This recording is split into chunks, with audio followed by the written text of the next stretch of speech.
जाय समाव आसाम सरकार आरो बिटिआर सरकारा हाग्रा रैखाथि होनायनि खोथा आरो हाग्रानि जिब जुनार रैखाथि होनायनि बाथ्रा बुंबाय थानायखौ नुनो मोन्दोंमोन। थिग बे समावनो सरलपारा इन्ड' भुटान बर्डार सिमनायाव मैदेर फिसानि जिउ खहा।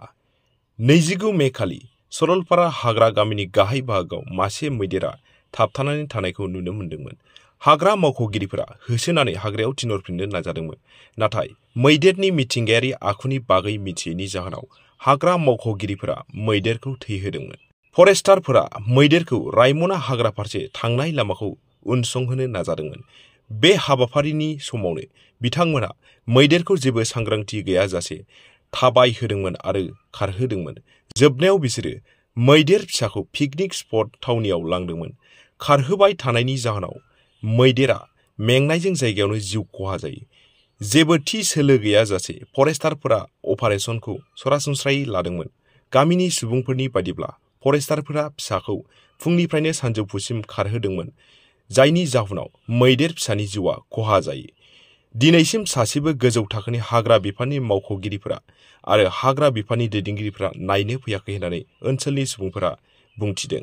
गामिनि सुबुंफोरा थैनाय मैदेर फिसानि जिउखौ सिबिनो मोनसे फोरबो खुंदोंमोन आरो जाथायनि सायाव गोख्रै सरकारखौ नायबिजिरनो दाबि दैखांदों।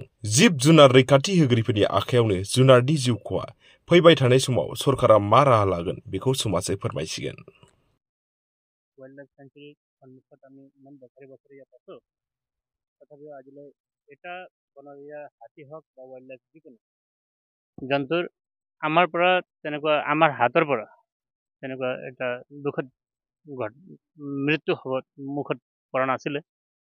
তাৰ কাৰণে আমি অতিকৈ দুখিত, সম্পূৰ্ণ চৰলপাৰাবাসী আৰু যিকেইজনে মানে ছ'চিয়েল মিডিয়াৰ যোগেদি বাহিৰৰ মানুহেও এই কথাটো অৱগত হৈছে, তেখেতসকলক বহুত দুখিত।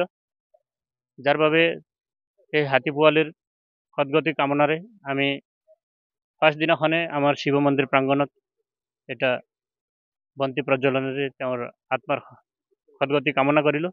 আৰু নেক্সট দিনা আমি কালি য'ত তেওঁৰ মানে মৃত্যু হৈছিলে সেই জাগাতে আমি সমূহ গাঁওবাসীক একত্ৰিত কৰি তেখেতৰ আত্মাৰ সদগতিৰ কাৰণে এটা হোম যজ্ঞ, প্ৰাৰ্থনা, পূজা আৰু শান্তি পাঠ এইবিলাক কৰিলোঁ। আৰু আমি য'ত অতিকে দুখিত, যেনেকুৱা ঘটনা ঘটিব নালাগিছিল। ইয়াত সন্মুখত আমাৰ ইয়াত ৱাইল্ড লাইফ ৰিজাৰ্ভ ফৰেষ্ট, যিহেতু ৰিফিউজিৰাং এলিফেণ্ট চেঞ্চুৰী, এলিফেণ্ট ৰিজাৰ্ভ, আৰু সন্মুখতে আছে আমাৰ ৰায়মনা নেশ্যনেল পাৰ্ক। এই নেশ্যনেল পাৰ্ক যিহেতু ইয়াত আছে, ইয়াত অকল জংঘলে নহয়, ইয়াত জীৱ জন্তুও আছে।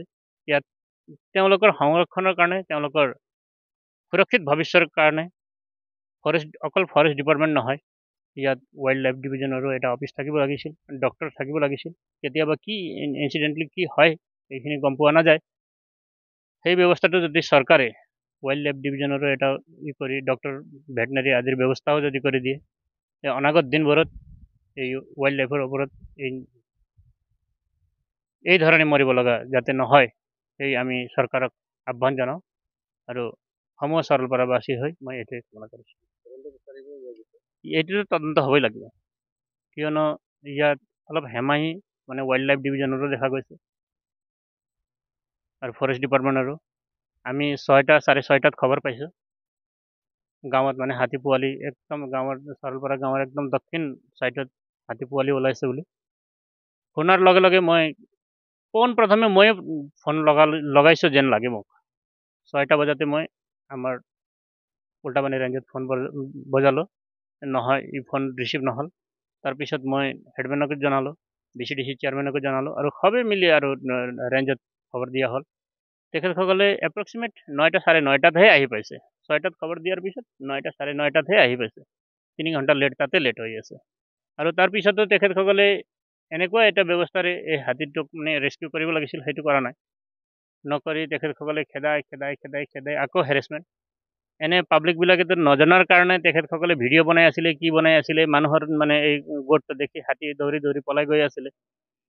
তাতো আমি দুখিত, আৰু মই দৌৰি গৈ সকলো মানুহখিনিকে সমজাই দিলোঁ, এইটো আপোনালোকে ভাল কাম কৰা নাই, আপোনালোকে ইয়াকে পোনে পোনে গুচি যাওক। তেখেতসকলক গুচাই কিনে মই হাতীৰ পোৱালিক একদম গাঁৱৰ মাজ মজিয়াত মানে ঠেলি দিলোঁ আৰু যাক গাঁৱৰ ভিতৰত সোমালে অলপ শান্তিকে থাকিব যাতে ফৰেষ্ট ডিপাৰ্টমেণ্ট আহি পায়। সেই গতিকে আমি উত্তৰ গাঁৱৰ মাজত সোমাই দিলোঁ। সোমাই দিয়াৰ পিছত হাতী যেনেকৈ আহি এটা গোৱালিত আশ্ৰয় লৈছিলে, তাৰপিছত ফৰেষ্ট ডিপাৰ্টমেণ্ট আহি পালে 9টা 9:30টাত।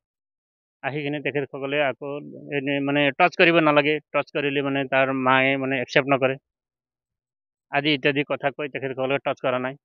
এটা ৰুমাল দেখাই তেখেতসকলৰ পিছে দৌৰাই ফুৰি আছে এপ্ৰক্সিমেট 2টালৈ তেখেতসকলে দৌৰাই থাকিলে আৰু তাক মানে ৰাতি নদীয়ে উটাই লৈ গৈছিলে আৰু কি ইনজাৰ্ড হৈছিলে, কি হৈছিলে, আঘাতপ্ৰাপ্ত হৈছিলে, এইবিলাকৰ কথা চিন্তা নকৰাকৈ তেখেতসকলে অকল দৌৰাই আছে।